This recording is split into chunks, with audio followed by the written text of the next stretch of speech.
అప్పుడియా అంటే ఎవరో ఒకడు అప్పుచ్చి దీన్ని పట్టించాడు. చెప్తా వీడి సంగతి. ఏ భాగ్యం, టీవీ అన్ని తినేస్తున్నాడు తింగర్ నా కొడుకు.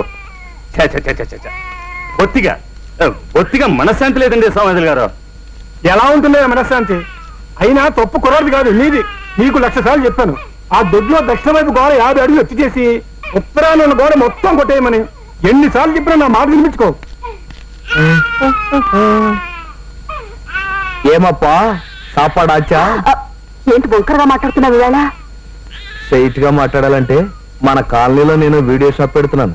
ఒక్క 10,000. బ్లాక్ మెయిల్ చేస్తున్నావా? బ్లాక్ మెయిల్ హౌరో మేర్ అంతా ఓల్డ్ ఫ్యాషన్.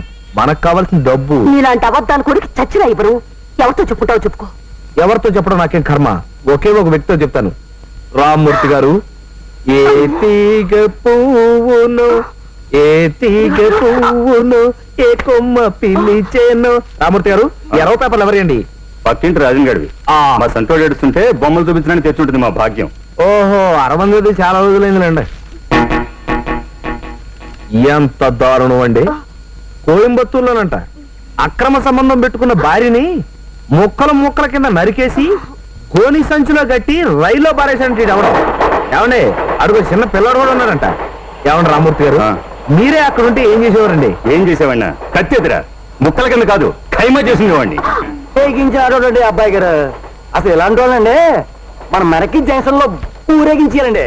ఊరేగించడం ఏంటో యాదవా, ఏకంగా ఉరి తీశారంతే. చూసికిరా. దివాకరం, దాహానికి నీళ్ళు అడిగావుగా, ఇదిగో డబ్బు. ఏమండి రాజన్న గారు, వణక్కం. ఏంటి డ్యూటీకి వెళ్తున్నారా? ఆమా ఏమప్పా ఇటు వచ్చినావు? అప్పలేదు కాపాలేదు. మన కాలనీలోనే నేను వీడియో షాప్ పెడుతున్నాను. కొద్దిగా డబ్బు కావాలి. డబ్బా? అదే దుడ్డు. అప్పుడప్పుడు మీరు భాగ్యానికి ఇస్తుంటారు కదా, అది. డబ్బా ఇల్లే అప్ప. ఒక్క 5,000 బ్రదరు, 5 నెలల్లో తీర్చేస్తా కదా. పాప అంత డబ్బు మనకెక్కడిది? మీ ఫ్రెండ్ గోపిచంద్ వాడు ఉండాడు కదా, వాడిని అడుగు. బంగాళాట్ల వ్యాపారం చేస్తుండే కదా. ఓహో, ఈ విషయం నాకు ఇంతవరకు తెలియదు. ఇప్పుడు నువ్వు చెప్పావు కదా, ఈ విషయం వెళ్ళి వాడితో చెప్పా. ఏమప్ప చంపేస్తాడు వాడు. చంపడు, ఒక కాలో చేయ తీసేస్తాడు. నన్ను భయపెట్టకప్ప, నీకు 5,000 ఇస్తానప్ప. ఏడు చిన్నారారు ఏంటి, కళ్ళు జోబులో పెట్టుకుని కానీ సైకిల్ దొక్కుతున్నారా? కాదురా, కత్తి బొడ్లో ఎట్టుకొని తిరుగుతున్నాను నీ కోసం. ఎరా, నా కరెంట్ షాక్ కొట్టించేసి మా ఫ్యామిలీస్ ని మాయ చేసి క్యాష్ పోతావా? 4,500 తలుచుకుంటేనే నవ్వు ఎడుపు కలిపి వచ్చేస్తున్నాయి. అంత పెద్ద అమౌంట్ చూస్తుంటే మనసు పాడైపోయి అర్జెంటుగా అడిగి పంతులు మనల్ని పుల్లి కాలంలో పోతే కడ్రాయితో కబడ్డీ. మనలో మనం మాటండి.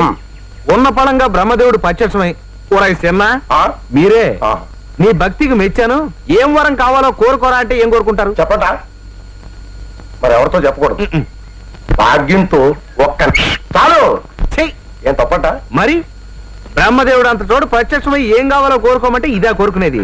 ఇదిగా ఓ 12,000 మీకు కాదనుకుంటే జీవితాంతం భాగ్యం మీ కాలగాడ పడి ఉంటది. 12,000? నేను 13,000 ఇస్తాను. పడండి మనం. ఆ మాట మీద నిలబడాలి. ఇప్పుడే వస్తా. ఇదిగో భాగ్యం గారు. ఏమిటి మళ్ళీ వచ్చావు? అబ్బా అది కాదండి, ఇందాక చిన్న విషయం చెప్పడం మర్చిపోయాను. నువ్వే విషయం చెప్పక్కర్లేదు, వెళ్ళు. అది కాదండి, నేను భక్త ప్రహ్లాద క్యాసెట్లు పెడుతున్నాను.